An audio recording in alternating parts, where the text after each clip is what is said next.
You're listening to the Joyful Practice for Women Lawyers podcast, episode number 88. Welcome to the Joyful Practice for Women Lawyers podcast. I'm your host, Paula Price, lawyer turned certified executive coach. This podcast was created to empower women lawyers just like you to create a life and practice you love. Join me every week for a break from the hustle so we can focus on you, what you truly want, and how you can create it. If you're over the overwhelm, done with putting out fires, and ready to redefine success on your own terms, you're in the right place. Ready for today's episode? Let's dive in. Hello, my friend. Welcome back to the podcast. It's Paula here, and I'm so glad you're here to join me this week for a discussion about staying focused. If you've been following this podcast for the last couple of weeks, then you know that we are at part 3 of a 4-part series where we are talking about the relationship between executive function and time management.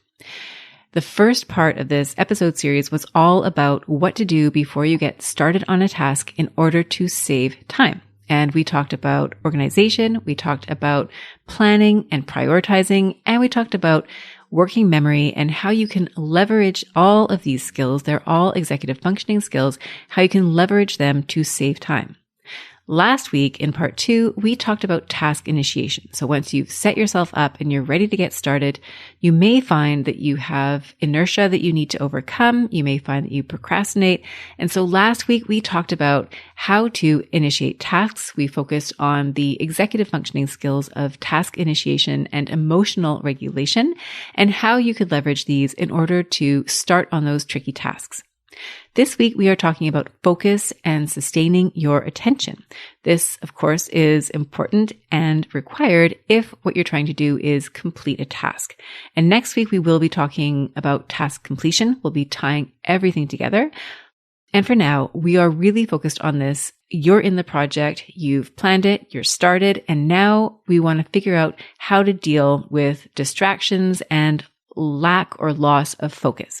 So, to put it into context, I would invite you to take a step back and think about what focus and attention mean, why they are significant in your practice. And in the way that we're talking about this topic, we're looking at goals that you're trying to achieve and the role that focus plays in achieving those goals.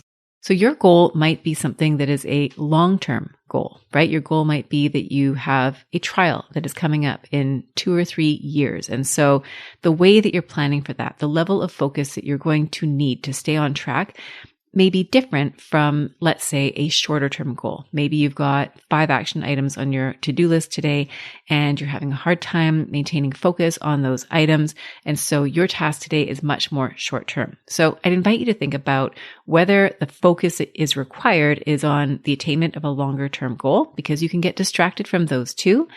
Or if the focus that you're thinking about in today's episode, maybe you're thinking about both, but maybe it's that focus on the shorter term projects. You have a week to write a closing argument and you can get started on the task, but you're having a really hard time sitting still and drafting. You've got a contract to write or a tax structure that you're putting together. And when you sit down to do it, it makes your brain hurt and you just want to get up and do something else. So that really is what we're talking about. And when we think about focus, it also couples nicely with this idea of distraction. And a distraction, of course, is something that calls to you. It pulls you away from the task that you're trying to focus on.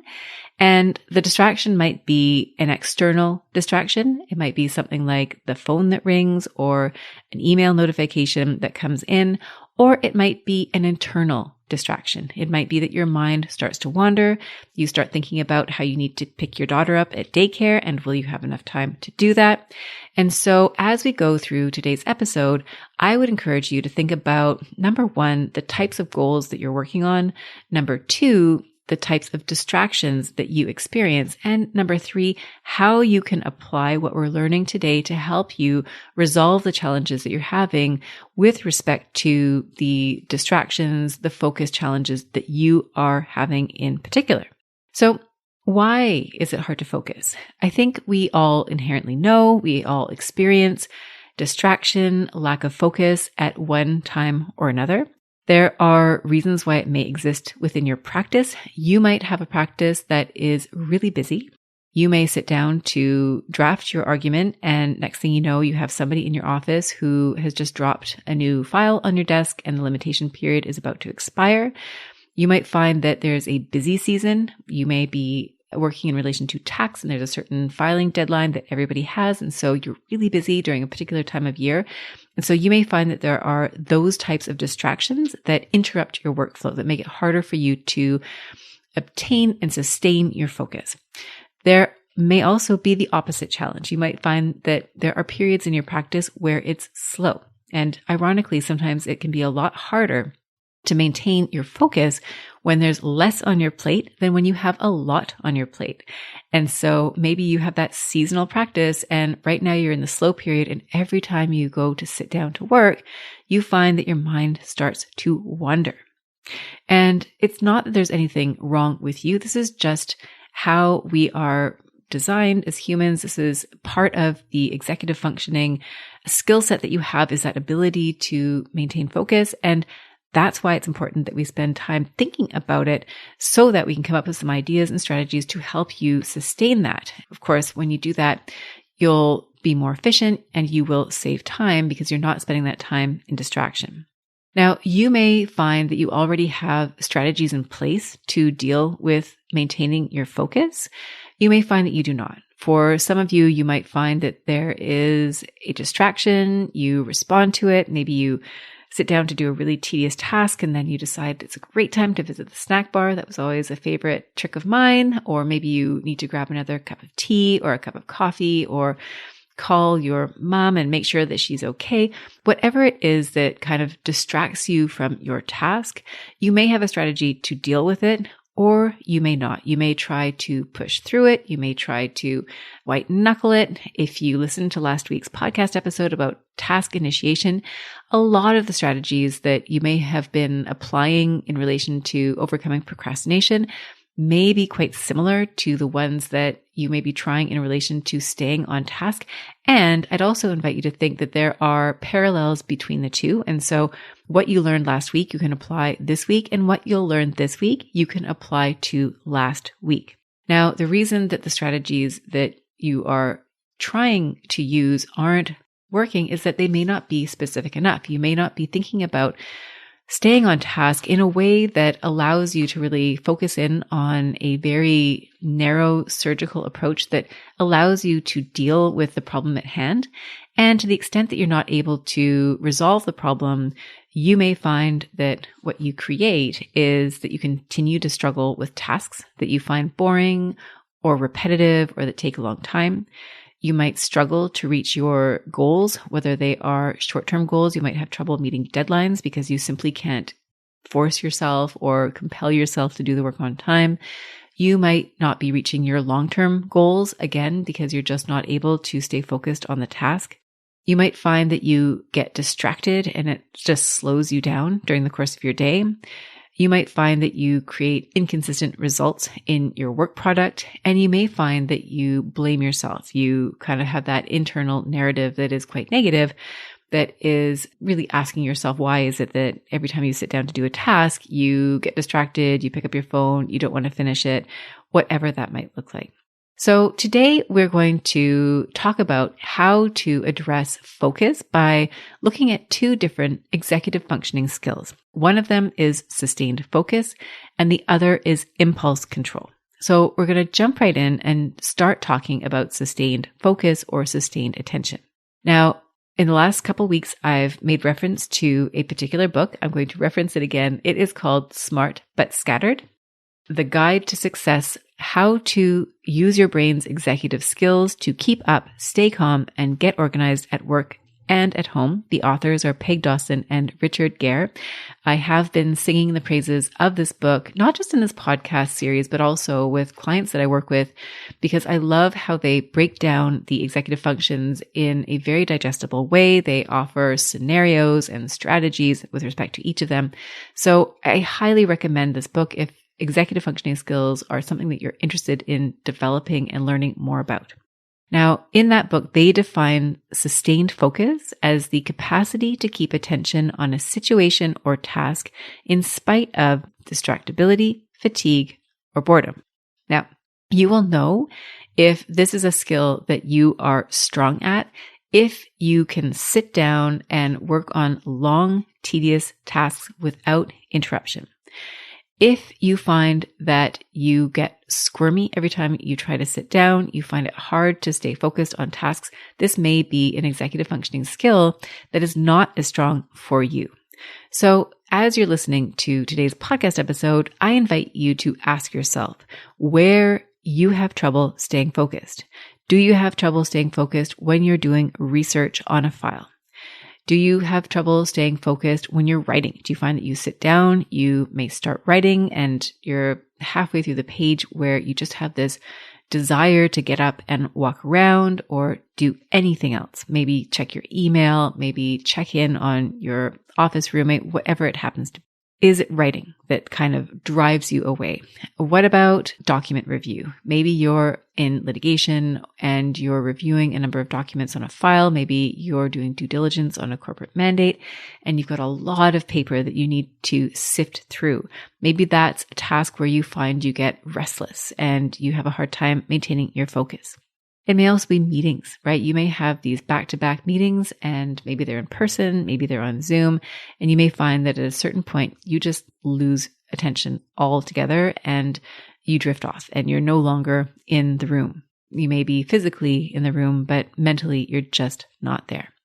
Now, when we take a step back and think about what focus really is, what attention really is, there's quite a bit of science behind it, and I'm not going to go too far into that today. What I'm going to mention for the purpose of today's podcast episode is that your brain is in either one of two modes.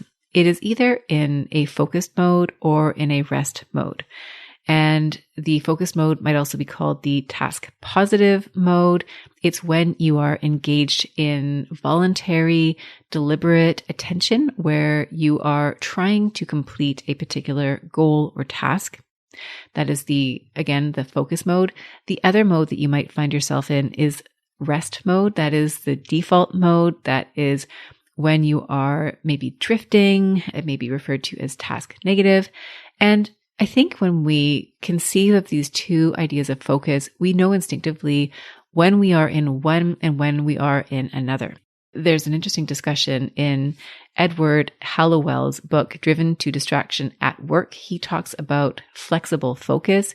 He also talks about this idea of being in a state of flow. He did not come up with that term as far as I know. He credits the person who did in the book. But flow, if you've heard of that, is really that period of intense focus where time really seems to stand still. You get so absorbed in the task that you're doing and you can really perform at a very high level when you're in that state of flow. So you might think of that as being, pure focus maybe. And then there are those times when you're really just, your mind is wandering. And all of these different types of focus are important. They complement each other.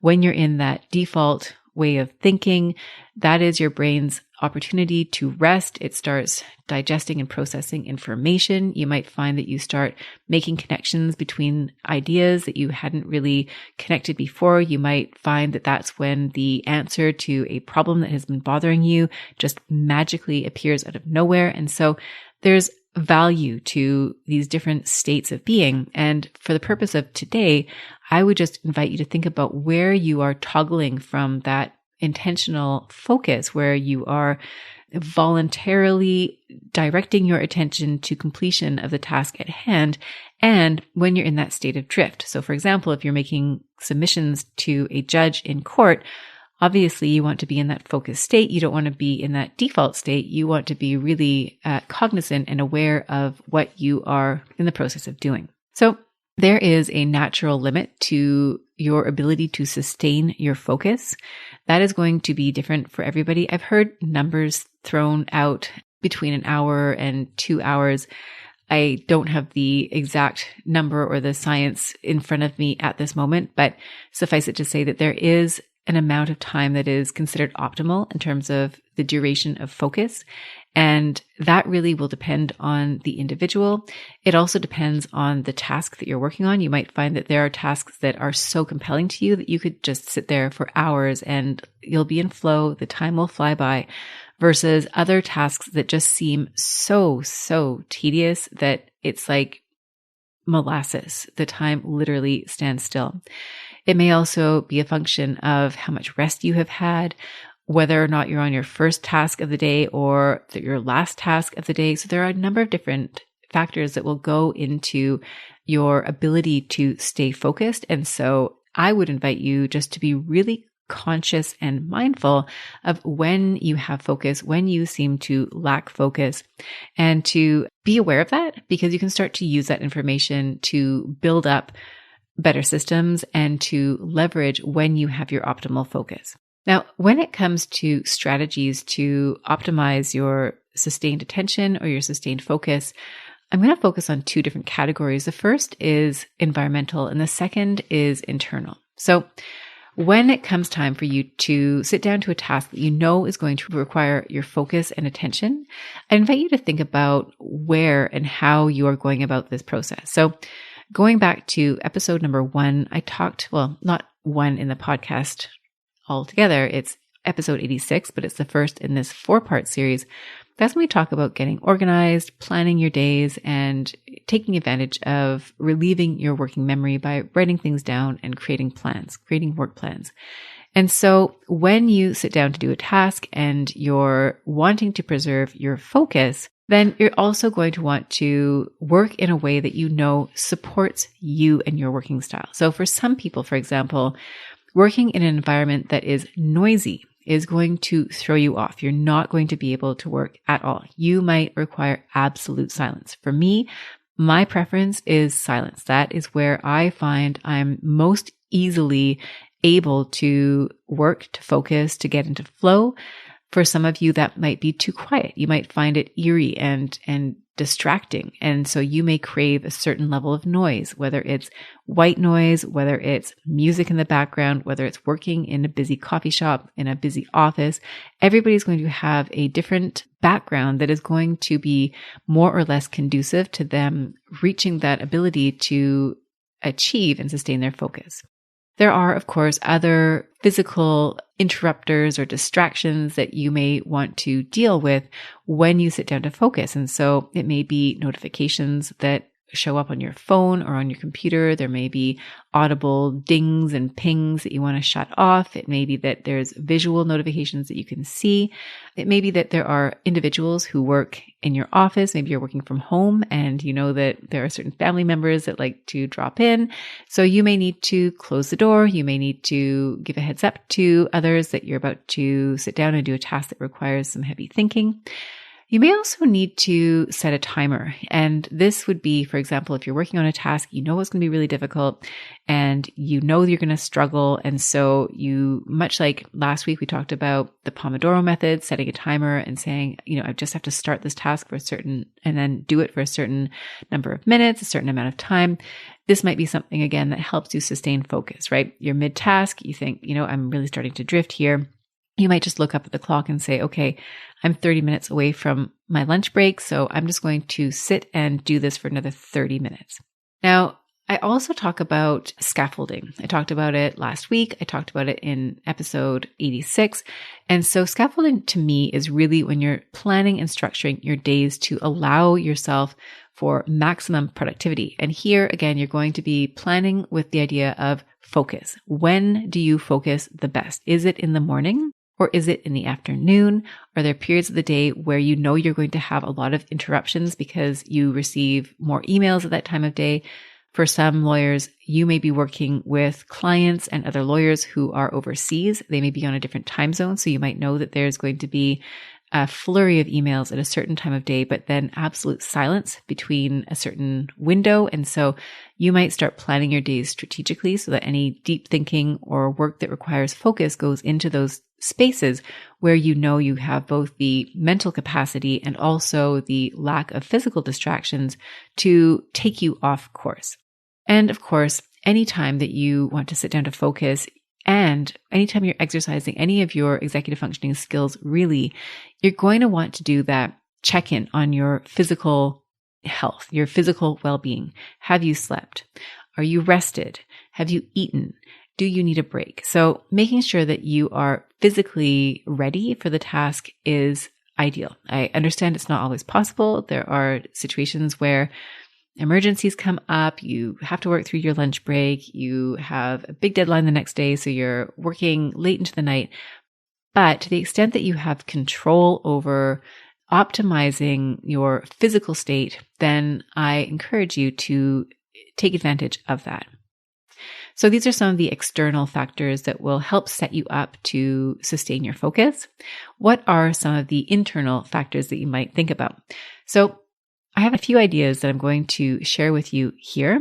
Really, there's about 4 of them. The first of them is to do a brain dump before you sit down to work. Now, I don't love the term brain dump. You might think of it as a download of what's on your mind, a to-do list, a running list of all the things that you need to keep track of, whatever it is. But what you might do is before you get started on your task is just to sit down and write. Now, I'm a huge proponent of this. I write in a journal every single morning. I have prompts that I use. It just helps me to warm up my brain. When I do my time management, when I schedule, I run through a process where I really do write down all the things that I have on my to-do list. When I sit down to do a task, I like to write a list of all the checkpoints or the box items that I can then check off at the end of the day. I find it very useful. So you might also find that if before you sit down to do your task or during a task, right? If you are in the middle of a task and all of a sudden an idea floats into your mind and you think that's a great idea, maybe it's a solution to a problem on another file. Maybe it's you remember that you need to make a phone call to opposing counsel on another file. Maybe you remember that your nanny is going on vacation and you need to arrange for childcare. Whatever thought it is that happens to pop into your mind, you may want to have a piece of paper next to you, a notepad, where you can jot those ideas down so that you can do that. You can write it down, relieve your working memory, and get back to focusing on the task at hand. So number 1 really is to empty out the contents of your brain so that you don't have to rely on your working memory to remember these things, so that you can free up your focus to be on the task at hand. Now, the next thing that I recommend doing is just to notice when you drift. So we talked about that focused energy and that default energy. So if you're in focus mode and all of a sudden you find that your mind starts to drift, really all I want you to do here is just notice it. You get extra points if you can notice what time of day this seems to happen, whether it's related to something else like not taking enough breaks, whether it's certain files that you're working on, whether you're not rested enough. So start paying attention to when you lose focus and what is happening at the time that you lose focus. Now, the next thing you're going to want to do, and this really is key, is to learn how to bring yourself back to focus. So what that means is you are active, you find yourself drifting, and then you want to pull yourself back. And so ways that you might do that is you might have that running task list next to you. So you might have 5 different bullet points that you need to do. Maybe you're researching for a particular memo that you're writing or an opinion that you're sending. And so you might have 5 different cases that you need to read. So you might have those case names written out. And as you go through them, you check them off. Maybe you're sitting down and you've got a string of emails that you need to write. And so you might write down a list of emails that you need to write. So if you have that running task list right next to you, then when you start to drift, you might go back to your list and say, okay, no, I see what I need to do.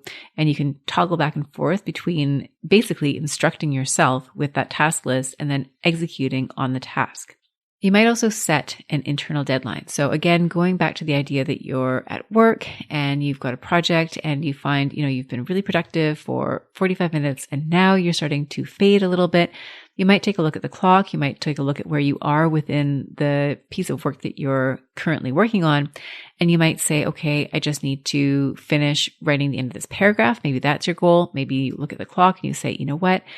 I think I have another 15 minutes in me. I've got a meeting coming up in 20. That would give me a nice 5-minute break. So if you give yourself an internal deadline, that might give you a landmark that is close enough that you can then rally the energy and focus that you need to finish the task you're currently working on. You might also use the billable hour. Now, one thing that I think is an advantage to the billable hour is that it keeps you accountable. Now, I no longer really record my time. I do for some purposes, but for the most part, I don't need to record every minute of every day. And yet, as I'm working, I keep a notepad next to me. It's actually a calendar, and I track my days. I track my time. And the reason that I do that is because it helps me stay focused. I know that when I'm operating in particular windows, I'm completing a certain task. And then at the end of the day, I like to then summarize some of the things that I did that day. It reinforces to me that what I'm doing is productive. It's reminding myself of what I did in a certain day. And so that might be a helpful tool for you as well, to leverage the billable hour, knowing that when you're quote unquote on the clock, that is an incentive, an additional motivating factor to keep you focused on the work that you're doing. And of course, if you're billing time, if you're recording time, you are focused on a particular task.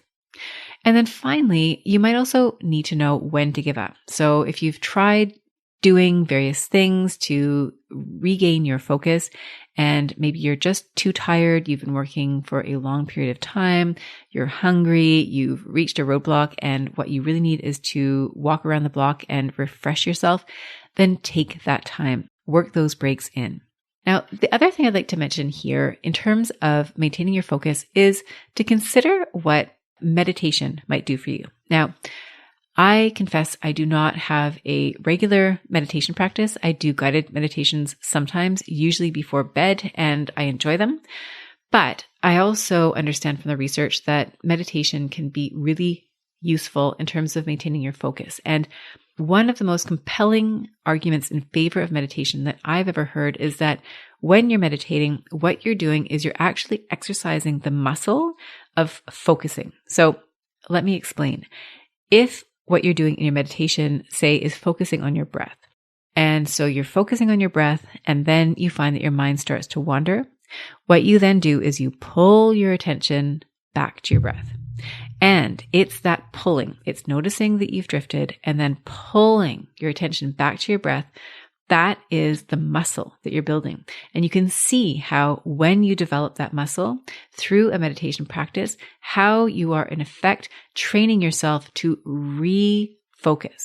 So if that's something that is of interest to you, I would encourage you to look for meditations. I don't have any that I can recommend offhand, but look for meditations that allow you to really develop that skill of building and sustaining your attention and focus. So we've talked about the first executive skill, of course, being maintaining your focus. And we talked about some environmental strategies that you might engage.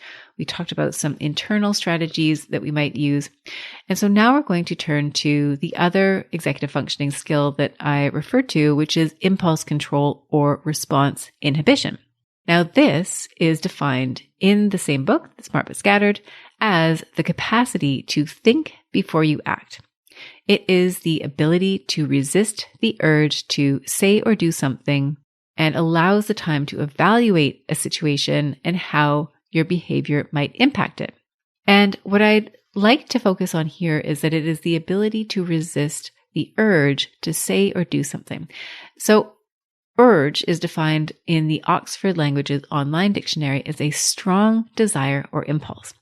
So the way that I would distinguish what we were talking about earlier, right, that sustained or focused attention and this impulse control is that when I think about it, I think of focus and losing focus as being something that may be a little bit more gentle. A distraction is maybe something that comes externally, right? We talked about people interrupting you. It's a little bit different from this concept here of impulse control where you're focused and yet all of a sudden you feel that pull to do something else. So what might this look like? Maybe you are in the middle of drafting a research memo and you've been doing it for 35 minutes and you're starting to get a little bit bored. You're starting to get a little bit restless. And what you start feeling like doing is checking on your LinkedIn account to see if anybody responded to a post that you sent. Maybe you just sent an email to a client and you start wanting to know, did the client respond to me? Maybe there's a delicious snack up in the snack bar and you start thinking about how you would much rather go upstairs and grab a snack than you would rather sit at your desk and finish the research task. So the way that I think about impulses or the urges is that there's something outside of you that is calling you, and you then need to make a decision as to whether you're going to stay focused, stay on track, stick to your goal, or respond to the urge. And you can see this in short-term projects. For example, if you are sitting to write an email that day and you get distracted by different urges that might come your way, right? Oh, I really want to go ask my neighbor how their weekend was. And you might find also that there's the longer term projects. So you might be wanting to, for example, you might have a career goal, right? Maybe the goal that you have is that you want to transition into a different role. It may require that you do more professional development. You may need to be doing some talks. You might need to be doing some additional training. And you know that you should be doing these things, but instead of doing those things, you respond to urges in the short term, right? Maybe there's a networking event that you could go to, but instead you're really called to go home and watch Netflix and just relax. And so there may be an urge that is pulling you away. And what that can do is that in the short run, you get the satisfaction of doing the thing that you really want to do in the short term, but it deprives you of the benefit of gaining what you would gain in the long term if you stuck to your goal. So you might think of it also in terms of fitness goals, right? If what you want is to, a month from now, be fitter, stronger, healthier, and that requires that every day you make decisions about the level of activity that you engage in, the foods that you choose to consume or to not consume, you can see how the short-term decisions that you're making, the urges or the opportunities that might call to you that would pull you away from being on track to your greater goal, you can see how those two are running against each other. And so here, going back to impulse control and response inhibition, we're really looking at how well you can stay on task in the short term in order to reach your long-term objective. So if you are strong in this particular skill, you may find that you are able to stay calm under pressure when things get really stressful at work or when you're working against a really tight timeline. You might find that you are able to stay calm and cool and collected. You're dealing respectfully with individuals. You're not lashing out. If you are not particularly strong in this skill, you may find that you are putting your foot in your mouth. You might find that you make rash decisions. You might find that you make snap judgments. Maybe sometimes you're even lashing out at other people, whether it's a colleague, whether it's an assistant, whether it's a friend or a family member, or even yourself. And so I would invite you to think about what in your practice feels urgent. What does an impulse look like in your practice? Is it the urge to answer an email right away? Is it the urge to go complain to a coworker when things go sideways on a file? Is it the urge to ruminate? I mean, that can also be following an urge. If you're sitting down and you are supposed to be working on one thing, or you've told yourself you want to work on one thing, and instead you can't stop thinking about a conversation that you just had with a colleague in the hallway, you are not on task. You are allowing that urge to really take over. And what you might find when you start paying attention is that there are patterns, and there may be in particular a pattern in relation to a certain thing, right? It may be that there is a habit, a cue, a response, and a corresponding reward. Now, if you find that you sit down to do a task and all of a sudden you've got that impulse, that urge to check your email, that impulse, that urge to go to the snack room, whatever it happens to be, you're going to want to make sure that you set yourself up for success using environmental factors. So much like we talked about earlier with focus and attention, you want to make sure that you are feeling physically able, you're rested, you're fed, you've had breaks if that's what you need. You also want to be physically organized. Is your desk set up in such a way that it's conducive to the work that you are doing? Is there anything missing that you need? Again, you want to set yourself up for that sustained focus, and you want to find that you are socially supported. So In last week's episode, we talked about having a body double. So maybe you want to be sitting down and doing a task where you know that there are others in your office who are also sitting and working on their respective tasks. If you work from home, again, you might reach out to a friend or a colleague or a family member or somebody just to let them know what you're working on, just to create that sense of accountability. It may also be that you need extra support. And what I mean by that is that sometimes you may find that you stretch yourself so thin, you try to take on everything yourself, and you may find that you get tired and resentful and burnt out. So are you relying on others in a way that adequately supports you and your practice? And that includes support in the workplace and also support outside of the workplace. If you've got young kids and you need help with meal planning, looking after the kids, all the nitty-gritty that goes along with that, do you have the support that you need? Now, once you have set yourself up for success using environmental factors, then we turn to internal factors. And what I think can be so powerful here, if you find that you have kind of these go-to distractions or urges where you just have a really hard time maintaining or controlling your impulses, this is a great opportunity for you to effectively retrain yourself. Now, what I'm going to propose here is basically forming a new habit. Some of the ideas come from a book that is written by Charles Duhigg, and it's called The Power of Habit. And he talks about habits as having these three pieces: the cue, he calls it the routine. You might also call it the response or the reaction, and then a reward. And the idea here is that any habit that you have has these different components. There's the cue, there's the response, and there's a reward. So here, I would invite you to think about what cues are setting you up to basically run off track. So for me, sometimes when I sit down to my computer and I've got a long project that I'm working on, I'll want to get a snack. You can probably tell by the examples that I've been sharing. That one is a common one for me, that I will sit down and I'll say, you know what, I just really like to have a little bit of a boost because I'm tired and I just need a little bit more energy to stay focused. It may be that you sit down and your instinct is to go to social media and just get a little hit of dopamine.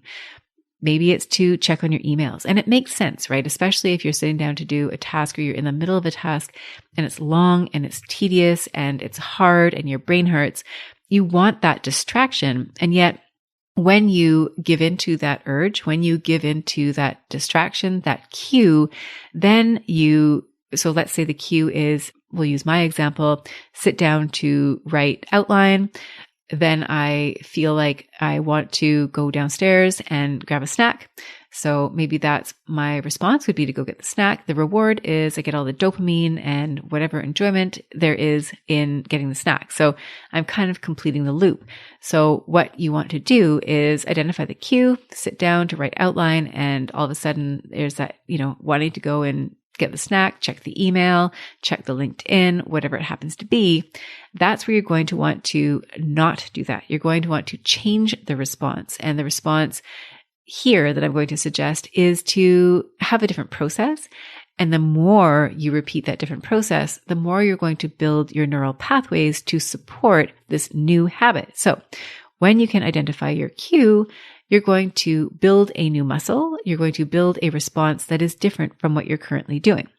So the response that I propose is to acknowledge that you've sat down and you have this calling, this urge, this distraction that you want to indulge. You want to satisfy that itch. And so you're just going to acknowledge it. I'm sitting down. I know I want to go downstairs and grab a cup of tea, but I'm just going to sit down long enough to complete the outline. You might need to talk to yourself. Again, last week we talked about that self-talk when it comes to overcoming procrastination. Same thing holds true here. You might just need to have a lovely chat with yourself and just remind yourself the goal here is to finish the outline. I just need to spend a few more minutes on it. You can do this, that kind of thing.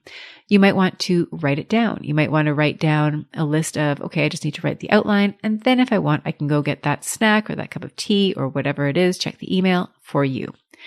And then you're going to need to allow yourself to feel uncomfortable, because chances are you're going to want to deviate from working on the task to go do whatever fun or short-term rewarding thing it is that you can do instead of that task. And as you choose instead to sit and do the task, it's going to feel uncomfortable. But you're going to just allow it, and then you're going to bring your attention back to whatever it is that you are doing, and you're going to finish the task. And when you finish the task that you told yourself you were going to finish, you're going to give yourself a reward. You might write it down on your list. I find that that's one of the reasons I use my day timer. I write down that I finished the task. If you're really being strategic about this, you might have a way of keeping track, whether it's a counting system, whether it's marbles in a jar, whatever it happens to be. But you want to give yourself a little reward, a little dopamine hit for having finished that task.